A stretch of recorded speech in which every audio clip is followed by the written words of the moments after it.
which would enable Australia to move to the next phase more broadly, that would allow Australians to travel overseas and return if they are vaccinated, and to return vaccinated with no caps on their return.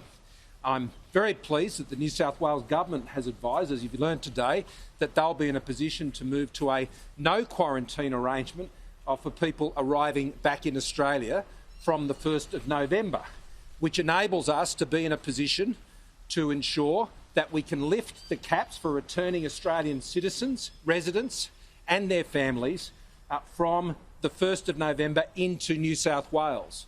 What this also means is that we will be allowing Australians, permanent residents and citizens and their families, to leave Australia from wherever they live in Australia and return. But obviously the capped arrangements in other states will continue because of the vaccination levels in those places and the arrangements they have in place in each of those states and territories.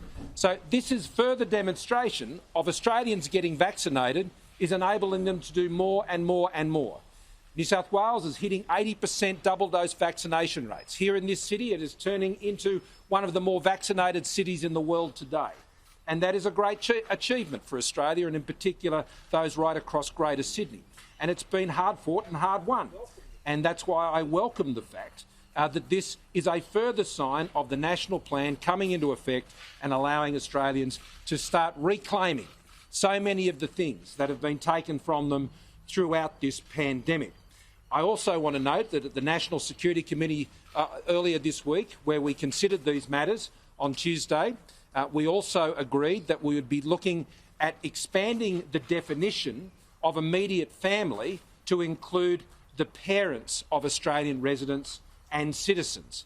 And I know that will be very welcome news to Australians right across the country who are hoping to be reunited with their family members, their parents who are overseas.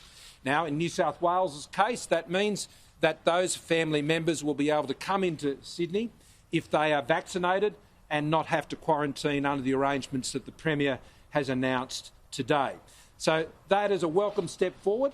I want to stress that for the other states and territories, and I've advised the Premiers and Chief Ministers to this end, that this is about Australian residents and citizens first. The Commonwealth Government has made no decision to allow other visa holders, skilled visa holders, student visa holders, international visitors travelling under an ETA or other international visiting visa arrangement, to come into Australia under these arrangements.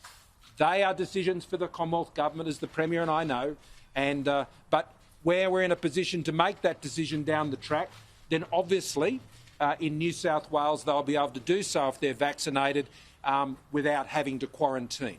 So I think that should provide some sense of assurance to those in other states that all we're talking about now is Australian citizens, residents and their immediate families, which will be looking to extend to the parents of those Australian citizens and residents. So that's good news. We're making good progress. We're looking forward to hitting 70% national double-dose vaccinations, and as we've particularly gone over the 80% mark as well for single-dose vaccinations right around the country. A couple of other things quickly before we have the weather set in. The first of those is overnight I confirmed my attendance at the Glasgow Summit, which I'm looking forward to attending. It's an important event. The government will be finalising its position for me to take to that summit prior to my departure over the next fortnight.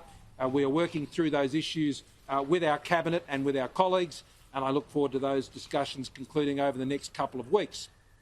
And I simply say to everyone that net zero was an outcome that I outlined at the beginning of this year, consistent with our Paris commitments. The challenge is not about the if and the when, the challenge is about the how. And I'm very focused on the how, because the global changes that are happening in our economy as a result of the response to climate change have a real impact, and they will have a real impact here in Australia. And the plan that I'm taking forward, together with my colleagues, is about ensuring that our regions are strong, that our regions' jobs are not only protected, but they have opportunities for the future. It's not just about hitting net zero. That's an important environmental goal. But what's important is that Australia's economy goes from strength to strength, and the livelihoods and the lives that Australians know, particularly in rural and regional areas, are able to go forward with hope and with confidence. And that's what my plan will be all about, and I look forward to furthering those discussions in the weeks ahead.